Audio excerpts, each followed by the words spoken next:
Contrastes con Mitzi Cordero. Y vamos a analizar el tema, vamos a analizarlo a detalle, vamos a establecer contrastes con nuestro invitado. Le doy la bienvenida esta tarde aquí a Mega Noticias a Ricardo Márquez Blas, es consultor en seguridad pública. Ricardo, qué gusto tenerte, muy buenas tardes. Eduardo, buenas tardes, con un gusto como siempre conversar con ustedes. Gracias. Ricardo, este es un tema ya sociológico, es un tema de falta del Estado de Derecho, es un tema de polarización social. ¿Qué nos está pasando? Bueno, es un tema también que tiene que ver con los valores cívicos y los valores de la convivencia social pacífica y las ideas y la formación, la educación que tenemos para poder resolver de manera educada, de manera civilizada, las controversias que encontramos en la convivencia cotidiana con otras personas. México es quizá uno de los países donde los problemas de la convivencia cotidiana genera violencia interpersonal de manera más frecuente. En otros países, en países vecinos o en países que están muy cerca o a unas horas en avión, es llegar a la violencia interpersonal. Tiene que pasarse por muchos filtros. En México no es así. En México se llega muy rápidamente a ejercer la violencia interpersonal porque tenemos muy pocos filtros para poder procesar de manera educada y civilizada las diferencias con otros ciudadanos. Claro. Y Ricardo, bueno, la pandemia nos encerró por mucho tiempo y obviamente vivíamos o dormíamos con el enemigo, por no particularizar, por eso hablo en plural, ¿no? Pero más allá de todo esto, de una u otra manera, toda la vida del ser humano ha habido barbaries. Yo recuerdo hace muchos años en Veracruz el caso de una ex reina del carnaval que asesinó a sus hijos y los sepultó en macetas al interior de su departamento. Es decir, ese tipo de actos de barbarie se han presentado a lo largo de la historia, pero las cifras que hoy se nos presentan son alarmantes. ¿Tiene algo que ver la impunidad? ¿Tiene algo que ver esa parte de las relaciones humanas que no hemos sabido adaptarlas a los tiempos de hoy? Sí, tiene que ver de lo que tú mencionas, el tema de la impunidad, pero también el tema de la carencia de reconocimiento de la autoridad o hacia la autoridad misma o hacia alguna otra persona a la que se le reconozca la legitimidad para poder mediar en los conflictos entre las personas. Y tiene también que ver con las capacidades de adaptación y de convivencia en ambientes distintos. Lo que mencionabas de la pandemia tiene que ver con las capacidades de adaptación a convivir por tiempos mucho más largos y en condiciones sumamente distintas con otras personas, particularmente en el hogar. La violencia intrafamiliar creció de manera muy importante durante la pandemia precisamente por estas capacidades para adaptarnos, esta falta de capacidades para adaptarnos a la convivencia por periodos mucho más largos y en condiciones muy distintas a las que estábamos nosotros acostumbrados. Claro. Y otro tema, Ricardo, que quisiera abordar contigo es el tema de la tolerancia y sobre todo también, mira, de las cifras negras. Vamos a escuchar el siguiente extracto de una entrevista, porque la cifra negra, los delitos no denunciados o denunciados que no derivaron en alguna carpeta de investigación, fue del 93.3% a nivel nacional en todo el año 2020. Y bueno, pues ya datos muy sabidos en nuestro país, que de cada 100 delitos que sí se denuncian, 94 quedan impunes. Se ha puesto muy mal que la gente es muy poco tolerante. Incluso tú pides una disculpa y se exaltan más.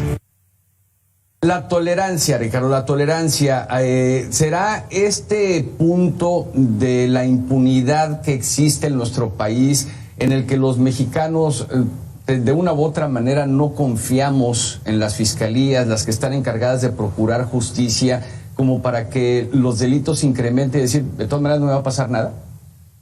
Así es. No solamente tiene un componente importante, es la baja confianza que tienen los ciudadanos en las autoridades, sobre todo para dirimir de manera correcta, de manera justa, estos conflictos que, sin dejar de ser importantes, no son tan importantes como, digamos, un homicidio o un robo, etcétera. Son conflictos, la mayoría de las veces, personales o en los que participa un número limitado de personas. Entonces está el lado de la poca confianza que genera la autoridad.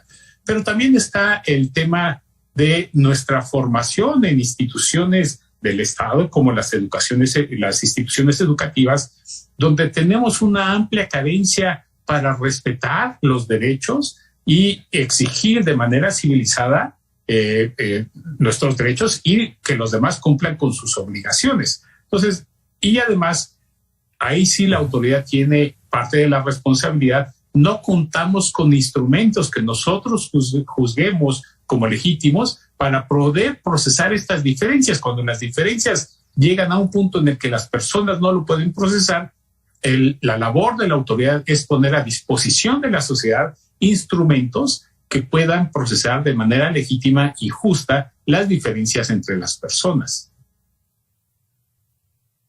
Claro. Y Ricardo, ahora que tocas el tema educativo, yo lo comentaba hace un momento con Raúl Frías, director editorial de Mega Noticias. El tema de que, bueno, pues siempre ha existido nos vemos a la salida, sobre todo en los niños, ¿no? Cuando están en la secundaria, en la primaria, en la preparatoria, y los golpes se daban a final de cuentas, pero llegaba un momento que decía, espérame, ya me dolió o ya no le quiero seguir, se daban la mano y seguían su camino como si no hubiese pasado nada. Obviamente también se reunían, pero ahora tenemos redes sociales, tenemos gente que está alrededor, que está gritando o enardecida, pidiendo más y más, y los golpes pues llegan a dejar gravemente heridas a los estudiantes o con lesiones verdaderamente salvajes.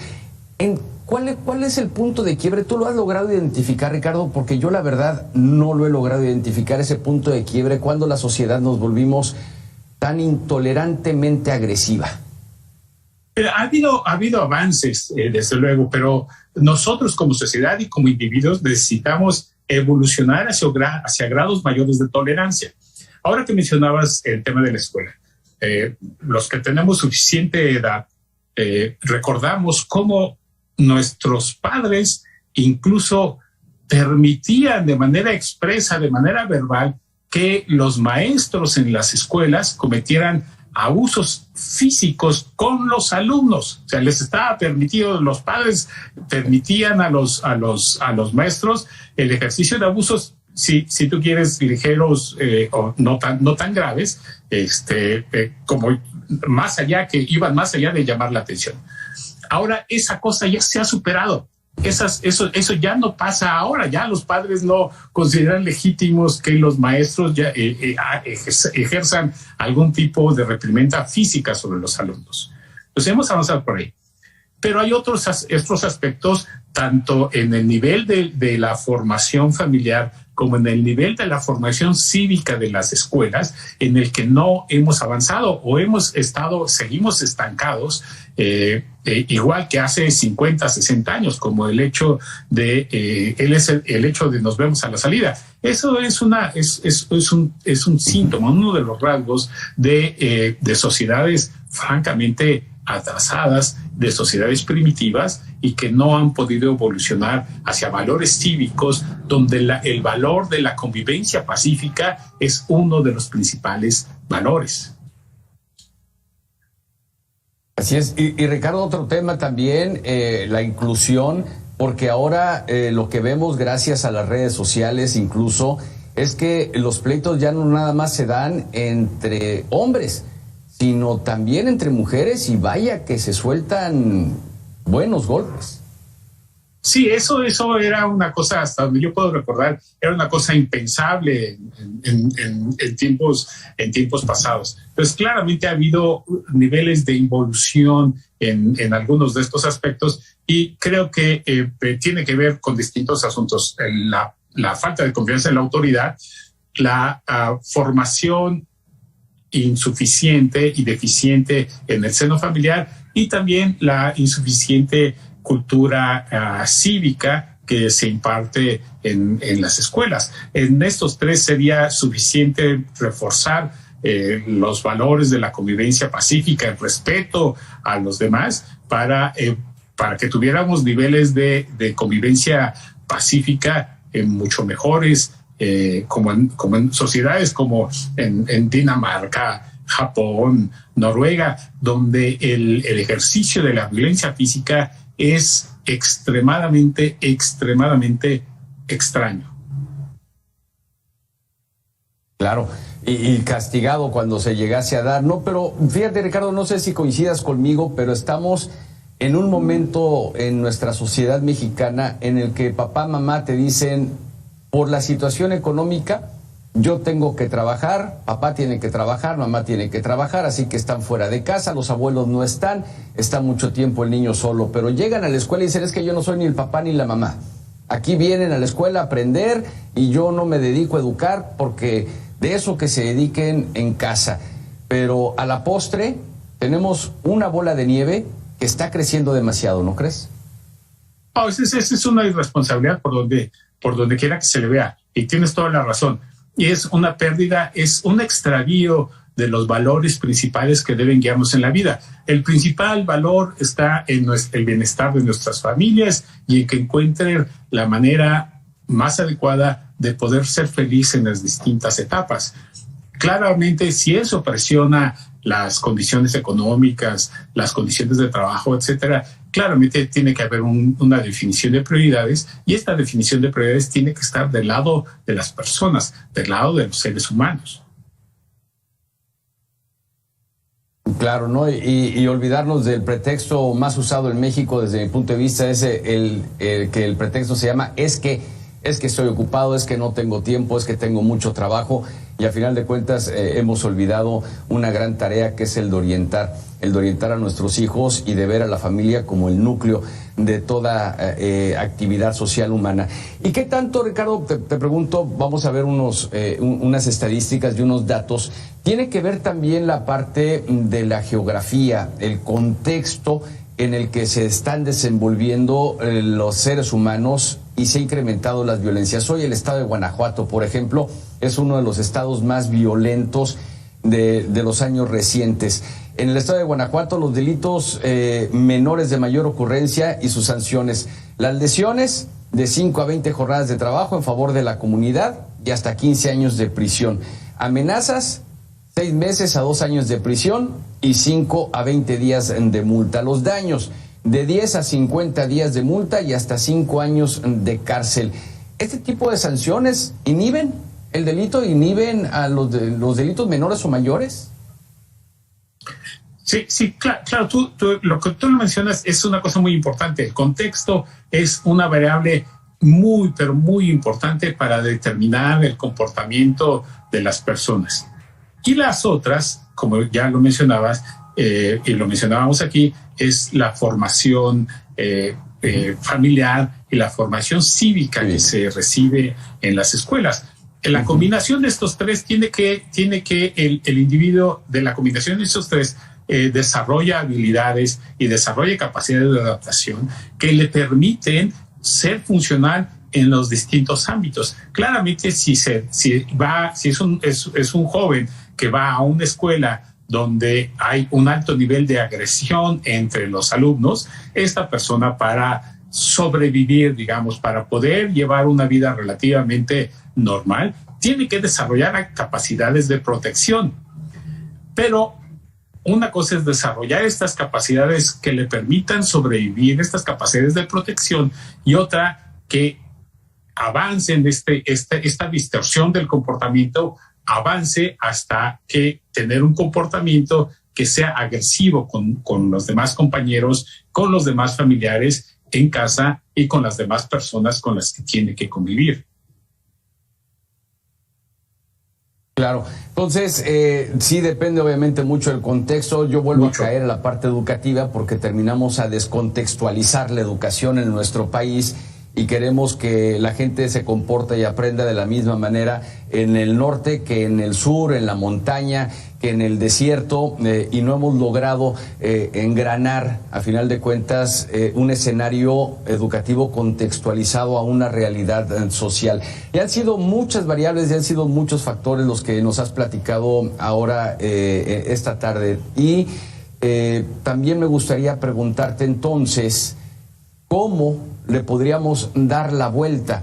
Porque escuchamos desde la campaña del actual presidente de México que se iban a atacar las causas que originan la violencia, de una manera tratando de criminalizar la pobreza, cuando sabemos que son muchas variables las que ocasionan u originan las violencias. Pero estas se han incrementado. ¿Se le puede dar la vuelta? ¿En verdad crees que haya oportunidad para esta generación de ver un México distinto en el tema de violencia? Bueno, de esta generación y las que están inmediatos va a ser muy difícil que podamos tener, podamos ver un contexto sustancial o significativamente distinto al que tenemos ahora. En el mejor de los casos, por ejemplo, del nivel de violencia letal que tenemos en este momento, al nivel de violencia letal que teníamos o que se registraba en el 2007, en el mejor de los casos nos tomaría 20 años, en el mejor de los casos, con mucho esfuerzo, con muchas inversiones. Pero no todo está perdido, es decir, el contexto general es donde tenemos la menor posibilidad o tenemos menos posibilidades de poder influir de manera directa. Pero entonces una cosa que se puede hacer es concentrar los esfuerzos en aquellas instancias, en aquellos niveles donde sí podemos tener una influencia directa y una influencia directa significativa, como la educación en el seno familiar, la promoción y que en casa nuestros familiares asuman estos valores de la convivencia social pacífica y que vean el ejercicio de la violencia o la tolerancia a la violencia como el último de los mecanismos, el último de los recursos. Podríamos avanzar en esa instancia de manera significativa. Y desde luego en las escuelas reforzando la malla curricular, las cargas horarias, para que los alumnos, los jóvenes, reciban una mayor educación relacionada con la convivencia pacífica con todos los demás y los valores cívicos de la civilidad y del mundo civilizado. Claro, trato de concluir con todo lo que nos has dicho, pues dignificar a la sociedad, dignificar al ser humano, dignificar a la escuela, a los maestros, pero dignificarnos a nosotros mismos, Ricardo. Dignificarnos a nosotros mismos y respetarnos a nosotros mismos. Entrar en conflictos físicos, ejercer la violencia física con los demás, a los primeros que degrada es a quienes la ejercen. No es motivo de orgullo, no es motivo de satisfacción alguna, es más bien una muestra de debilidad y de involución. Bien, pues Ricardo, te agradezco mucho estos minutos de análisis, muy interesantes conceptos y sobre todo, bueno, pues guías que nos orientan hacia tener una mejor sociedad. Te agradezco mucho este espacio con Mega Noticias, te deseo una muy buena tarde. Al contrario, muchas gracias por la invitación, un gusto como siempre.